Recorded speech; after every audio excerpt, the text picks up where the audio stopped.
Ya mungkin ke Bang Ganda dulu sebelum kembali ke Pak Narko ya. Kira-kira ini rezim masih akan tetap nekat gitu ya, karena kan sebenarnya semua sudah aware. Film Dirty Vote itu menunjukkan bahwa sebenarnya sudah diketahui umum, ini menjadi rahasia umum, sudah kasat mata begitu ya, dan semua sudah mulai tersadarkan ya. Kampus yang tadinya diam, guru-guru besar sudah bergerak, mahasiswa juga pasti akan bergerak, masyarakat juga sudah mulai. Nah, yang saya khawatirkan ini Bang Ganda, itu kayak di Thailand ya, yang mainnya itu dia di desa-desa begitu ya. Jadi mereka targetnya itu adalah orang-orang yang tidak teredukasi untuk menjadi konstituennya, untuk memilih dia begitu. Kalau nggak salah Taksin ya dulu menangnya juga seperti itu. Banyak yang memanfaatkan orang-orang yang tidak teredukasi. Ini yang saya khawatirkan di Indonesia terjadi hal yang sama. Jadi yang di Jakarta, yang di kota-kota emang dilepas karena sudah ketahuan ya rencana jahatnya ini sudah ketahuan. Jadi mereka menyasar di desa-desa dengan bansos, dengan apa yang gratis-gratis lainnya. Nah, ini bisa terjadi secara hitung-hitungan bagaimana ini Bang Ganda kemungkinan seperti itu? Ya pertama kan gini, kita udah diskusi tadi bahwa saya yakin probabilitasnya itu sangat tinggi bahwa mereka akan curang besok untuk menuntaskan kemenangan itu, oke? Nah, tanda-tanda bahwa Jokowi untuk berhenti curang, rejim Jokowi untuk berhenti curang, tanda-tandanya itu kan hanya bisa dia lakukan kalau dia secara tegas, ya, memerintahkan ya, kepada semua jajaran aparatur untuk netral. Ya, memang kita sudah melihat dan mengapresiasi, misalnya Panglima TNI sudah mengatakan kepada seluruh jajaran TNI untuk netral. Oke, ya. Kemudian kita harus lihat lagi bagaimana statement dari secara resmi dari Kapolri, secara resmi dari Mendagri, Menko Polhukam yang menguasai pejabat-pejabat pemerintah daerah. Itu kan harus mereka konferensi pers bersama Jokowi pada hari ini, ya, minta kepada seluruh jajaran aparatur di bawahnya itu, termasuk KPU dan Bawaslu harus duduk memerintahkan netral. Ya, itu baru kita yakin bahwa ada kemungkinan mereka tidak melanjutkan apa yang digambarkan oleh film Dirty Vote itu. Nah, yang kedua, ini kan yang bahaya kan apa yang disebut oleh Dr. Fadil Hasan tadi. Ini kan orang-orang ini kan kadang-kadang cuma menyederhanakan persoalan. Dia nggak ngerti tahun 98 itu efeknya itu 10 sampai 15 tahun baru kita recovery. Ya, recovery Indonesia sebagai sebuah negara. Kalau ada kerusuhan besar, ada krisis ekonomi, ya itu butuh 10 sampai 15 tahun. Kadang-kadang ada yang 20 tahun. Kita melihat kejadian ini sekarang di Pakistan. Ya, kita melihat kejadian ini di Filipina. Yang itu semuanya kacau balau sampai sekarang negara itu. Nah, jangan sampai rejim ini memancing bangsa ini untuk jadi bangsa yang fail state. Ya, fail state itu gampang sekali buat Indonesia terjadi karena tadi seperti yang diperkirakan oleh Dr. Fadil Hasan, ketika mereka nih capital flow terjadi dalam waktu dekat besok, maka kita kemudian akan krisis moneter, ya kan, mata uang kita bisa sampai 20.000, $1 20.000. Indonesia beras sekarang lihat hari ini aja beras sudah sulit. Ya kalau kepala Bulog itu bilang, kenapa beras ini sekarang dia masukkan ke Maret ini pasar, ke market itu baru setengah jam hilang beras ini. Yang harusnya menurut kepala Bulog di berita ada, beras itu harusnya 2 minggu jatahnya itu kalau dihitung per penduduk beli sekian kilo per hari.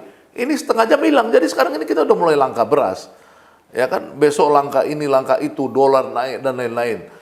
Capital outflow, negara investor tidak percaya lagi sama kita hanya gara-gara Jokowi dan 02. Ini kan menurut saya udah gila. Ya, sebaiknya udahlah sekarang ini bertobat aja. Menurut saya Jokowi, Prabowo dan kekuatan-kekuatannya itu kita juga senang aja. Saya nggak ada masalah Prabowo jadi presiden kalau dia itu betul-betul bisa merebut hati rakyat ya. Kan demokrasi itu kan kalau dia berhasil merebut ya bukan dengan duit ya, bukan dengan paksaan. Bukan dengan manipulasi. Bukan manipulasi. Ya, coba ayo bertarung dong. Kan katanya dia orang hebat, ya bertarunglah secara hebat gitu loh, secara terhormat. Ya kan kalau memang dia patriot, ya kan ayo perang, menang sejati, menang tanpa kecurangan.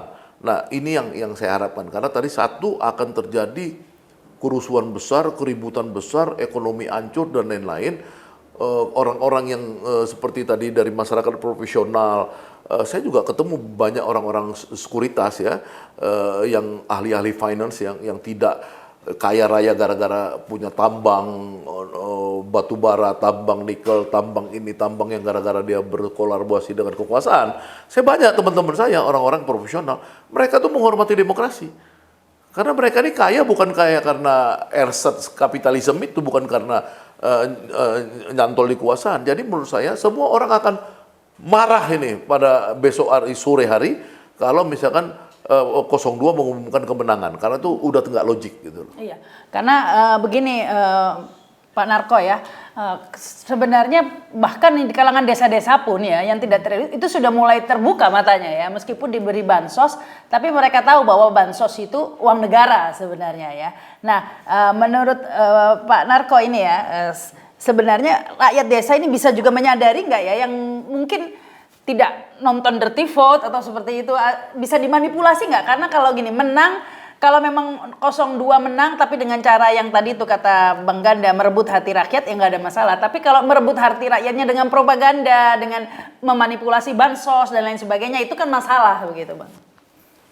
Menurut saya yang saya lihat di lapangan, memang sebagian rakyat terutama yang mungkin yang akses komunikasi, akses Informasi, perhubungan itu agak memadai, sudah mulai teredukasi, sudah mulai mendapatkan informasi yang benar bahwa beberapa kejadian itu adalah manipulasi dari pihak tertentu dan mereka sudah nggak tergoda, atau kalaupun tergoda dia terima bansos atau terimanya pilihan gua di hati.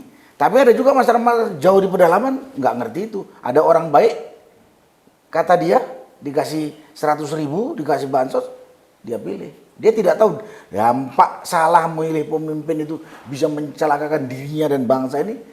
Banyak yang tidak tahu.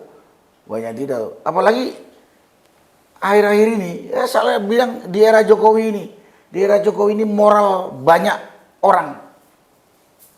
Banyak yang rusak. Saya kalau ingat mensitir kalimatnya Iksanuddin Nursi. Terlalu banyak pengkhianat di bangsa Indonesia ini. Ya pengkhianat itu macam-macam bentuknya. Penipu, pembohong, koruptor itu pengkhianat banget itu. Nah, itu. Sehingga saking banyaknya pengkhianat, ngomong yang salah itu rakyat tak tahu dijejelin omongan salah itu dianggap benar gitu. Nah, makanya saya katakan tadi kalau disampaikan oleh Pak Ganda, Panglima TNI, Kapolri, Jokowi mengeluarkan statement agar Panglima TNI mengatakan TNI netral, Kapolri mengatakan Polri netral. Dalam statement di media memang seperti itu. Fakta di lapangan nggak seperti itu. Banyak sekali. Apakah oknum atau institusi? Saya nggak tahu oknum atau institusi. Tapi kalau udah sampai tingkat kolonel melanggar itu, ya institusi di bawahnya di bawah-bawah itu. Untuk apa? Untuk memanipulasi. Banyak sekali itu. Apalagi kalau di film Dirty Vote itu yang paling saya rasa paling besar peranannya tadi itu kepala daerah yang PJ itu. Kepala daerah yang namanya PJ atau PLT itu. Saya tahu sendiri. Mereka mengarahkan memilih 02. Ada juga yang melawan. Saya tahu ada juga yang melawan, dia nggak mau terima itu. Nah, dari situ kelihatan. Nah, terus kalau diperkirakan, saya sudah sejak mungkin setahun yang lalu, Jokowi dengan rejimnya ini nganggap rakyat ini buta, tuli, tolol. Jadi dia tabrak saja itu semuanya. Karena dianggap kita ini buta dan tuli tolol. Padahal kita tak ada yang buta, tak ada tuli. Dan kita ini pintar. Tapi dia anggap seperti itu. Dianggap kecoa semua. Dianggap kecoa semua. Jadi makanya saya bilang, ke depan atau besok, kemungkinan terjadi tetap karena dia nganggap kita ini tolol, nganggap kita ini bisa dibeli gitu. Dan kasihan kadang-kadang saya ngomong begini bukan kayak apa, saya tidak suka sama Jokowi, tidak suka kelakuan Jokowi dan rejimnya karena punya dampak untuk menghancurkan negara yang dulu didirikan oleh bapak saya. Kalau ini hancur nanti anak cucu saya juga hancur oleh orang-orang tak tahu diri, orang-orang tidak tahu malu. Saya katakan tidak tahu malu, ditegur, dihina, disindir, tetap aja jalan. Karena saya yang lainnya kecoa yang minder tadi itu. Karena mungkin saya ini kecoa dianggap begitu. Makanya kalau besok terjadi itu, saya bilang kepada rakyat, begitu melihat pelanggaran terhadap ketentuan pemilu yang jujur dan adil, tabrak.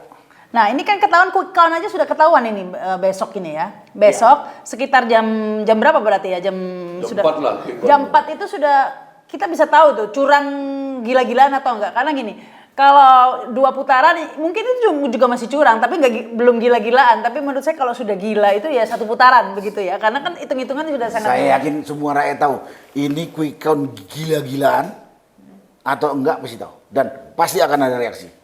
Ya reaksi itu sesuai dengan gila-gilanya setingkat apa hasil quick count itu. Jadi menurut Pak Narko jam 4 sore ada gila-gilaan langsung ada reaksi pasti nanti. Saya yakin ada reaksi. Kenapa? Saya yakin. Karena kalau kita ini udah banyak mendiskusikan banyak. Kalau dibiarkan gila-gilaan itu dia anggap wah nggak apa-apa. Gila-gilaan meningkat lagi, lebih gila lagi. Lebih gila lagi. Ya, ini pun kalau terus dibiarkan akan lebih gila lagi itu kuncinya. Bahkan ini kita kejadian seperti ini juga akumulasi karena kegilaan-kegilaan sebelumnya kita biarkan. Ya, ada sang paman jadi ketua MK kita biarkan, Iya, semua betul. kita biarkan. Akhirnya semakin menjadi ya, semakin gila. Dan ini titik akhir menurut Om Fadil. Jadi kita menghimbau lah besok itu betul-betul dilaksanakan pemilu yang jujur dan adil. Nah kita juga menghimbau kepada beberapa elemen ya atau orang baik di paslon 01, 02, 03 ya gitu ya. Terutama saya kira 02 dan semuanya lah ya. Misalnya kan Pak SBY itu sebagai apa namanya nih Bapak sebagai presiden lah ya kan. Dan beliau juga dikenal sebagai atau ingin dikenang juga sebagai Bapak Demokrasi Indonesia ya kan. Nah, yang kebetulan sekarang dia juga bergabung ke salah satu paslon. Gitu kan. Nah, kita juga menghimbau pada orang-orang seperti Pak SBY ya untuk coba mengingatkan lah, ya kan, bersuara terhadap berbagai fenomena apa namanya atau peristiwa seperti yang digambarkan dalam dirty vote itu. Dan kemudian juga menghimbau kepada calon paslon yang didukungnya untuk tidak melakukan berbagai bentuk kecurangan tersebut. Saya kira Pak SBY itu presiden yang kita hargai ya, kita hormati ya, karena memang juga dia salah satu presiden yang menegakkan dan mempertahankan demokrasi kita. Gitu. Nah, sekarang ini saatnya lah Pak SBY ya kan, dan juga mungkin partainya, Partai Demokrat ya, untuk bersuara tentang masalah itu. Dan juga kita beberapa orang di pasangan 02 juga kan juga saya kira punya integritas ya kan. Seperti Ridwan Seperti Ridwan Kamil atau siapapun juga lah ya jangan kan? mau berkhianat dong. Kalau misalnya dia ingin memenangkan pasangan paslonnya bagus ya kan, memang harus. SBY dulu Bapak Demokrasi. Ya. Kalau sekarang saya tanda tanya besar Ya, dengan dukung. Karena Gibran itu tidak demokratis sudah. Iya, makanya kita khusnuzon. Ya. Kan dia bisa menyampaikan kepada pasangan paslon yang didukungnya, kita hentikanlah kan gitu, atau kepada pemerintah gitu kan, atau yang berkuasa seperti itu. Dan juga orang-orang sekitar situ. Ya, kalau yang lain saya kira juga menginginkan hal seperti itulah semua pasangan yang lain seperti itu. Nah itu saya kira yang harus kita himbau terus lah gitu kan, supaya betul-betul kita tuh mendapatkan hasil daripada pemilihan umum itu besok itu yang benar-benar mencerminkan apa namanya kehendak dan aspirasi rakyat seperti itu. Ya. Ini Pak Rizal menganggap Jokowi akan mulai menyadari gitu kan, rasanya kayak kalau dilihat ini memang agak sulit, tapi kan sudah begitu gelombang pergerakan itu kan sudah terjadi terus. Akankah Jokowi kemudian menyadari bahwa ternyata rakyat tidak sebodoh itu, bukan kecoa lagi begitu, dan kemudian mulai mempertimbangkan langkah-langkah yang bukan langkah-langkah gila, langkah-langkah yang lebih masuk akal gitu. Kalau lihat dari karakternya Jokowi gitu kan, dia itu ndablek ya. Jadi nggak pernah mau mendengar dan melihat apa yang dirasakan oleh rakyat. Dablek dan tidak punya malu. Kata bahasa Al-Quran juga sumum bukmun umyun. Fahum la yarji'un. Fahum la yarji'un. Nah, fahum la yarji'un itu nggak bisa kembali dia mah. Terus saja di area itu. Sudah ditutup pintu hati. Tutup pintu hati, terus dia punya ikatan sekarang. Ikatannya itu Gibran anaknya yang dia optimalkan gitu kan dengan segala cara gitu kan, dengan menghalalkan segala cara gitu kan Atau sampai makin gila, bisa menjadi cawapres. Saya kira keterikatan itu akan terus ada padanya sehingga dia mah sudah akan terus gitu. Maka di sini kekuatannya pada kekuatan masyarakat atau rakyat sendiri yang melakukan aksi-aksi nyata perlawanan tadi gitu ya. Militansi ya. Militansi dan juga sekarang harus bergeser ke militansi partai politik. Buat apa partai politik? PKS, PKB, mungkin Nasdem mendukung misalnya salah satu Ormas. pasangan, ormas juga atau partai yang lain. Ternyata mereka hanya memanfaatkan militansi rakyat. Dianya sendiri tidak punya militansi dan tidak punya sikap-sikap politik yang real gitu. Begitu kan partai PDIP misalnya yang bicara disakiti, dihianati gitu kan, tapi tidak punya sikap politik yang berani dan clear, jelas gitu kan, sehingga mencerminkan itulah aspirasi rakyat. Kalau rakyat ini sebenarnya sudah disebut seperti grassroots sudah menjadi kering, gitu kan, rumput kering, tinggal perasaan ini sudah merata, ingin perubahan, gitu kan. Cuman di kalangan elit dan birokrat, gitu kan, itu yang masih memanipulasi aspirasi sehingga warnanya menjadi seperti berbeda, gitu. Jadi ini menurut saya justru sekarang ini partai politik, gitu kan, saatnya untuk tampil sebagai lembaga perwakilan aspirasi rakyat. Karena selama ini justru partai politik itu seperti kepanjangan tangan dari pemerintahan. Padahal kalau dalam ilmu politik kan partai politik itu berada di lembaga penyalur infrastruktur politik dia. Dia bukan suprastruktur. Karena infrastruktur maka dia harus penyalur aspirasi gitu kan dari kepentingan rakyatnya. Oleh karena itu menurut saya ini momentumnya gitu, baik di konfigurasi politik parlemen maupun dalam perjuangan proses menuju gitu kan mendapatkan kursi di parlemen atau juga sampai kepada kepemimpinan nasional yang didukungnya gitu. Saya kira ini adalah momentum gitu untuk cuci diri lah dari dosa-dosa lama ketika orang merasa bahwa reformasi itu dari rakyat, masyarakat, tapi dicuri oleh partai politik. Dan partai politik menjadi dominan dan karena itu dia berdosa. Nah saat ini buktikan gitu partai politik punya jati diri ya sesuai dengan porsinya sebagai kekuatan infrastruktur politik yang berpengaruh. Baik. Ini Bang Ganda, besok kita akan tahu ya sebenarnya akan segila apa yang terjadi. Itu jawabannya besok ya. Kita akan lihat ya. Apakah ternyata kita tadi suuzon ya ternyata nggak segila itu semuanya dibiarkan berjalan secara normal, kita tidak tahu. Ataukah besok akan gila-gilaan brutal satu putaran langsung 0-2 menang begitu, kita juga nggak tahu ya. Kita kan tebak-tebak aja ini ya, membaca-baca aja. Ya nggak tebak-tebak dong. Apa ini? Nggak, kan kita melihat Kira-kira, bahwa, nah itu pertanyaan saya. Kira-kira apa yang terjadi besok gitu? banyak tokoh-tokoh nasional sekarang yang saya dapat informasi di TO kan. Gitu loh, mau dikerjain, mau ditangkap, mau di ini gitu ya. Tapi ya itu informasi ini ya masih harus dibuktikan ya. Tapi apapun itu Jokowi harus sadar bahwa suatu saat nanti jika dia terus saja too much gitu ya, dia akan sendiri. Karena salah satunya contoh Nasdem aja ya. Nasdem kan dulu pendukung pemerintah ya. Akhirnya sekarang pada akhirnya saya agak beda dengan Bang Rijal. Ini nggak ada lagi partai, nggak lagi ormas, nggak ada ini rakyat udah, rakyat. Jadi saya kan ditelepon kemarin malam sama teman yang punya informasi, dia bilang Gan, ini kalau Megawati di TO, kelompok-kelompok mereka dihajar, lu jangan ikut-ikutan dong. Gue bilang enggak, gue bilang ini pokoknya kalau lu hajar orang untuk kecurangan, ini rakyat bukan lagi. Ini yang bergerak ini rakyat. Kalau rakyat tuh kita ini jadi buih juga. Kalau kita ini menjadi pemimpin rakyat itu dalam teori yang bergerak ini rakyat, itu kalau kita di antara mereka senang, kita pemimpinnya. Tapi kalau kita misalkan terlihat hanya kamuflase pengen menunggangi rakyat, kita dibunuh juga sama rakyat itu. Revolusi itu begitu. Jadi hukum revolusi itu beda sama hukum dunia tenang. Hukum revolusi nanti rakyat sendiri. Jadi rakyat itu yang dapat ruhnya, cahayanya dari Allah itu rakyat. Jadi rakyat itu nanti menggilas semua. Misalnya gini, tadi bicara apa? Nasdem misalkan. Dia nggak mau berubah, digilas sama rakyat itu. Ya kan?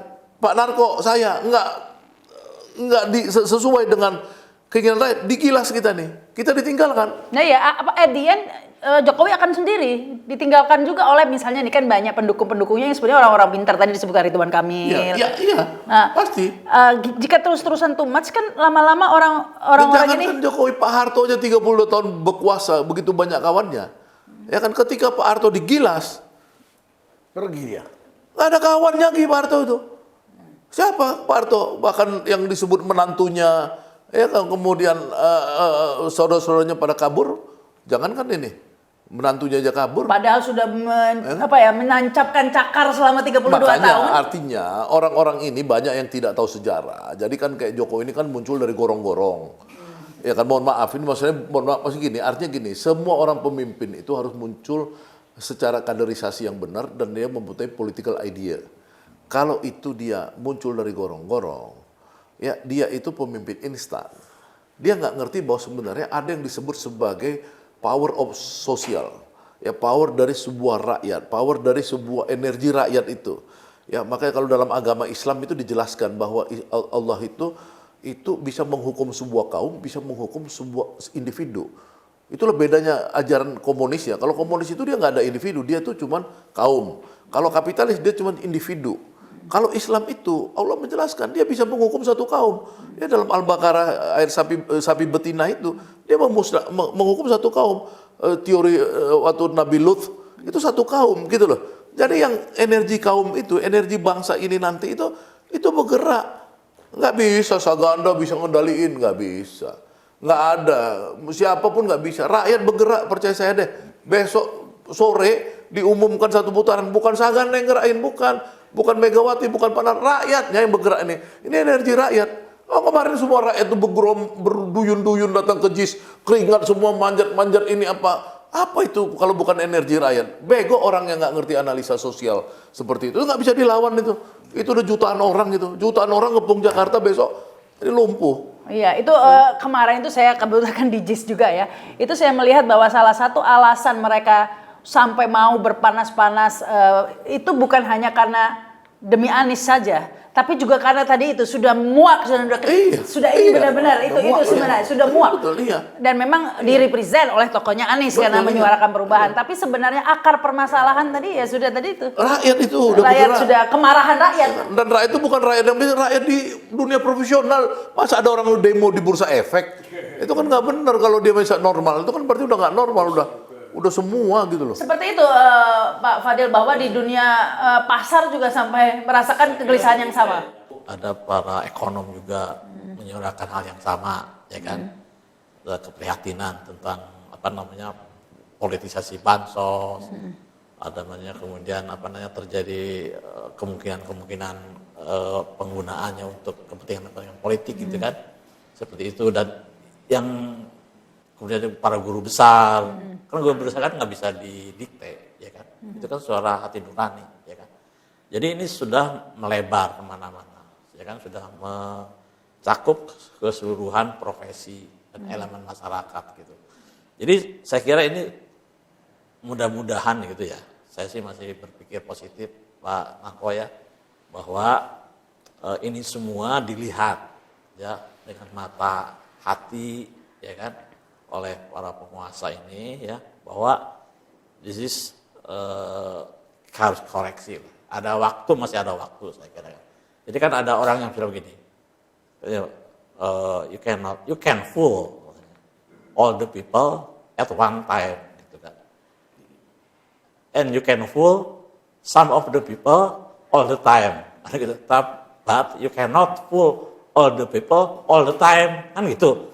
Jadi sekarang ini saya kira kita itu nggak bisa sebuah orang dibohongi setiap saat, itu nggak bisa. Ya. Ya, jadi saya kira sekarang ini sudah ada pada keadaan di mana orang tuh udah nggak bisa lagi, ya kan, dibohongi. Semua orang dibohongi setiap waktu itu. Iya. Jadi ini saya kira merupakan satu titik di mana sebelum terjadi sesuatu yang tidak kita inginkan, gitu kan, ya berbaliklah gitu kan. Ya, ini mungkin saya kira apakah ini akan menjadi pertimbangan Jokowi ataukah memang sudah begitu gelap mata, saya nggak tahu Pak Narko. Tapi kembali ke JIS kemarin itu ya, menunjukkan ini adalah titik akhir, itu kan kampanye terakhir. Seperti masyarakat ingin menyampaikan, oke, kita masih bisa damai saat ini, ya, dengan Di JIS aja, tapi di mana? puncaknya Solo, di JIS. nggak? Ya, di Solo, di Surabaya. Semarang, gitu kan, seperti itu. Iya, itu menunjuk gelombang masyarakat itu menunjukkan bahwa kita masih bisa bersikap damai nih ya. Puncaknya nanti pas besok pemilu ini ya. Nah, jika pemilu yakin ini tidak akan bisa menjadi pertimbangan Jokowi begitu ya Pak Narko ya. Ini bisa meledak begitu maksud saya Pak Narko kalau tetap dicuekin gitu, dia nggak kecoa lagi. Ya seperti tadi Pak Rizal bilang, ya kita masih berpikir positif. Mudah-mudahan dengan waktu yang ada ini dia nggak lanjutkan Agenda kecurangan yang sudah berjalan selama ini. Mudah-mudahan. Tapi kalau tidak juga dia bertindak, ya saya cuma mengimbau kepada seluruh rakyat bangsa yang terlibat dalam pelaksanaan pemilihan suara atau pemilihan umum atau pemungutan suara besok, coba dah sadar diri, bekerja sesuai dengan tugas yang diemban berdasarkan undang-undang. Tugas benar. Karena kalau tidak, mungkin besok itu ada titik puncak kemarahan kalau masih tetap berjalan kecurangan, kebiadaban yang selama ini berjalan. Saya yakin ada batas kesabaran orang itu. Iyalah, enough is enough lah. Tadi Pak Padilla Padilla bilang di grassroots itu udah kering, yang kalau sedikit aja disentil terpercik api rata. karena memang kalau selama ini publik atau masyarakat masih bisa bersabar karena berharap masih ada kesempatan untuk mengoreksi pada 14 Iya, betul. Februari, masih ada Betul, kesempatan iya, begitu. Tapi kalau 14 Februarinya juga zong, nah ini kan nggak ada saluran lagi, nggak ada kanal lagi buat masyarakat untuk, Iya, betul. nggak ada harapan lagi sudah. Ini udah istilahnya udah hancur-hancuran nih kalau kayak gini caranya, karena sudah nggak ada jalan lagi. Kalau sekarang mungkin orang masih bisa bersabar ya. Ya nanti kita ada titik batas lah, titik batas. Mungkin kalau besok berjalan baik, kalau tidak, ya saya juga berharap rakyat juga sudah bertindaklah sesuai dengan hak-hak yang dimiliki. Ya kan? Kalau suara saya dicuri, saya marah kan boleh kan? Marah itu macam-macam. Marahnya Pak Rizal beda mungkin dengan marahnya saya gitu kan. Beda aja lagi marahnya rakyat nanti kan. Nah gitu kan. Iya. Nah, itulah kira-kira. Tapi saya bilang, saya minta ya pokoknya begitu ada sesuatu ya langsung disampaikan, jangan ditunda-tunda. Kalau ditunda itu menjadi apa ya, bom waktu yang lebih berbahaya lagi gitu. Ini bukan provokasi, tapi memang harus dihimbau ya bahwa semua kegilaan ini harus dihentikan. Karena kalau tidak dihentikan akan berlanjut dengan kegilaan yang lebih gila lagi. Itu sudah pasti ya.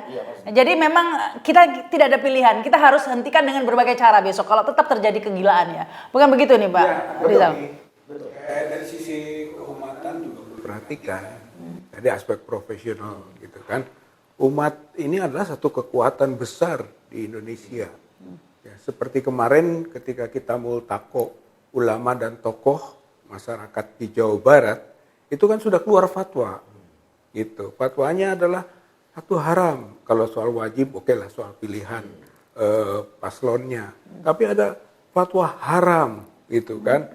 Untuk melakukan kecurangan, haram mendukung calon yang curang dan haram juga menerima gitu kan hasil dari satu proses kecurangan itu. Berarti kalau sudah haram itu kualifikasinya kategori hukumnya keagamaan. Kalau sudah keagamaan, dan kita tahu masyarakat di Indonesia ini sebetulnya religius, persentasenya besar aspek keumatan, didukung oleh para ulama, habaib, tokoh-tokoh Ya bukan hanya ulama umat gitu Islam kan. aja, Pak, semua. Ya, ini negara juga. ya gitulah. Umat Kristen yang lain. Dari sisi aspek keagamaan ini itu adalah satu potensi besar bagi ledakan. Itu ini yang kadang-kadang nggak diperhatikan. Itu tadi kebodohan itu, gitu kan, atau watak dablegnya itu. Tapi sebetulnya juga kepanikan.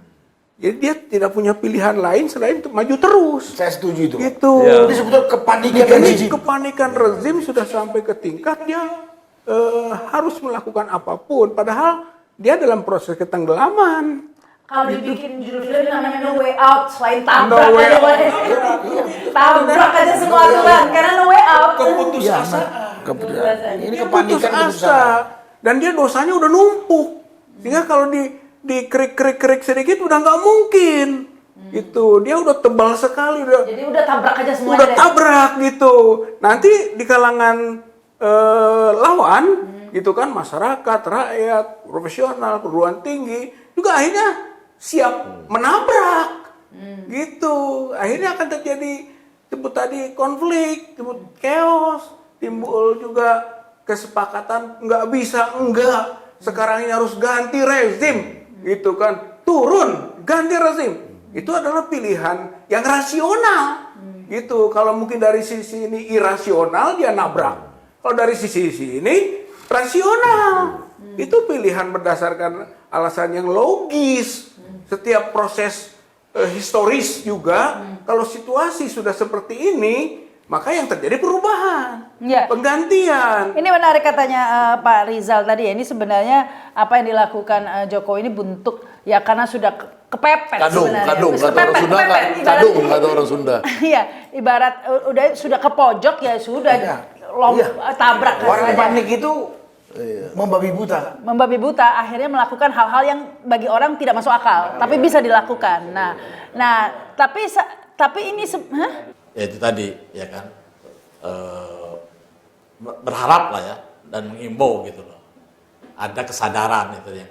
Karena dia udah panik, udah putus asa. Tapi menurut saya nggak setuju juga kalau murni kepanikan dan kegridian menurut saya. Karena apa? Kalau sekedar panik sebenarnya masih bisa menyelamatkan diri Jokowi itu ketika misalnya Prabowo dipasangkan dengan Erick Thohir aja atau siapa deh atau orang lain lah ya, bukan Gibran lah maksud saya.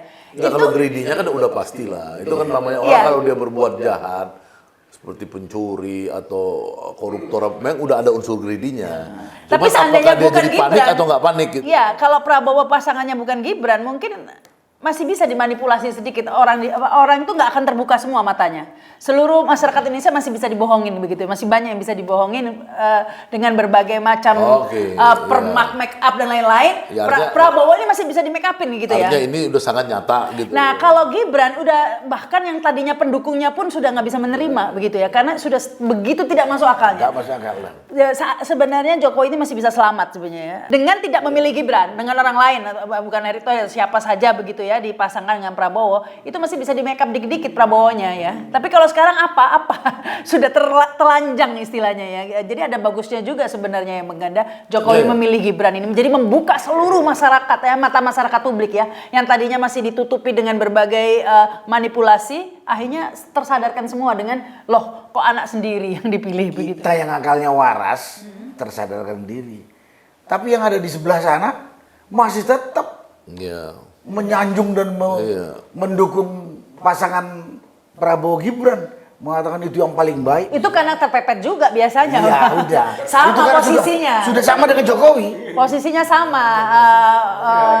Ya tapi harusnya Kondisi psikologisnya udah kayak Jokowi. iya sama. Tapi harusnya Bang Ganda ngitung juga Jokowi ya bahwa kalau terus-terusan ditabrak dampaknya akan lebih hancur kan kalau meleset gitu ya. Apa enggak lebih baik ngerem aja sekarang? Ya itu kan kita berharap kan, seperti kata Pak Narko, harapannya itu berapa persen kan gitu kan. Nah, Jadi Bang Ganda masih nyangka ini tabrak aja masih itu. tabrak. Kan probabilitasnya 70-80% mereka akan curang. Ya kan besok akan diumumkan jam 4 sore bahwa mereka menang gitu loh. Jadi kita tunggu saja ya Pak Narko. Kita tunggu juga karena Pak Narko tadi mengatakan kalau satu putaran nggak bisa terima, katanya begitu Nggak bisa ya. terima. Nggak akan terima. Saya dengar rakyat nggak terima. Pasti curang. Jadi kita tunggu apa yang terjadi besok ya. Kita tunggu. Ya, kita Tapi tunggu. kita percaya pada Allah bahwa urusan besok, urusan next, ya kan dalam bahasa Inggris itu ada presence, ada ada future. Future itu urusan Allah. Jadi besok apapun sebenarnya kehendak Allah. Ya kan, kadang-kadang kita manusia ini kan hanya bisa berdoa. Kita nunggu sambil berdoa kan. Jadi kita berdoa pada Allah ya kan agar tidak ada kecurangan, dan yang terbaik untuk memimpin bangsa ini diberikan Allah jalan untuk dia menjadi pemimpin bangsa. Tapi kalau ngomong soal agama, dari segi agama ada juga yang dari segi agama juga bahwa Allah tidak akan merubah nasib sebuah kaum kalau kita tidak merubahnya. nggak berbuat. Kalau kita nggak berjuang, jadi kalau kita terima aja ya. Kita berbuat dong. Jangan pesimis maksudnya. Ada ayat ya, waladzina jahadu fina lanahdiyanahum subulana. Kalau engkau sungguh-sungguh gitu berbuat dan berjuang, aku akan tolong. Gitu. Allah beri jalan. Allah akan mudahkan. Berarti kita sungguh-sungguh sekarang gitu kan, para aktivis, para pemimpin, para tokoh, para ulama, dan termasuk masyarakat juga sebetulnya sekarang sedang bergerak. Sungguh ini. Nah, mudah-mudahan gitu kan arahnya betul gitu kan kepada arah yang disebut dengan kebaikan, kemaslahatan, dan juga sampai kepada perubahan gitu kan. Dan para pendosa ini harus dihukum. Lihat aja di film itu kan, Dirty Vote itu kan, supaya setelah menonton ini saudara bisa menghukum. Penyakit harus dibasmi. Iya, harus dibasmi. Harus diberantas. Ini penyakit era Ken Arok yang harus dibasmi. Jadi kuncinya juga harus sungguh-sungguh berjuang pastinya kita ya. Semua Insya besok Allah. kita sungguh-sungguh berjuang semaksimal. Semoga insya Allah jika kita sungguh-sungguh berjuang, Allah akan membukakan jalan. Ya, akan membantu begitu ya. Jadi jangan tidur saja, kita harus berjuang. Besok datang ke TPS dan pastikan ya, ingat bukan babi saja yang haram ya, tapi memilih pemimpin yang curang itu juga haram hukumnya. Itu terakhir kalau haram itu ya, haram itu ada 3 jalur. Zati ya, zat itu kayak babi itu zatnya. 2, ada yang disebut sifati, sifatnya. Seperti alkohol itu nggak haram zatnya, tapi sifatnya memabukkan jadi haram. Dan yang ketiga disebut kaifiyati. Kaifiyah, cara mendapatkannya, barangnya halal, tapi cara mendapatkannya tidak halal, haram itu. Duit Pak Rizal itu halal. Kalau saya curi jadi seperti Apalagi duit serangan fajar. itu haram itu. Haram itu. Karena sudah haram itu urusannya dengan Allah itu.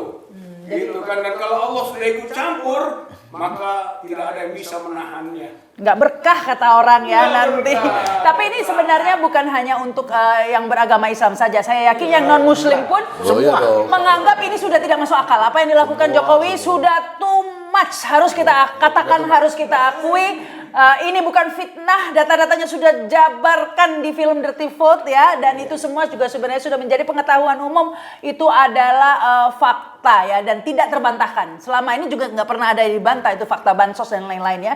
Diam saja, pemerintah tidak membantah, dicuekin aja. Jadi itu bukan fitnah, dan ini memang sudah keterlaluan, sudah berlebihan. Tugas kita untuk berjuang bersama-sama menghentikan ini semua, begitu ya. Baik, ini 14 Februari, besok adalah penentuan perjuangan kita ya. Semoga Allah bersama kita. Amin. Dengan segala perjuangan kita. Terima kasih ini Pak Rizal, Pak Narko, Bang Ganda, juga Terima Pak kasih. Fadil. Terima kasih juga yang sudah menyaksikan tayangan ini. Sampai ketemu besok ya. Insya Allah Realita TV juga akan live quick count ya, untuk menyaksikan bersama-sama kira-kira kegilaan ini masih berlanjut apa enggak besok ya. Kita lihat besok. Wassalamualaikum warahmatullahi wabarakatuh. Sampai jumpa. Warahmatullahi wabarakatuh.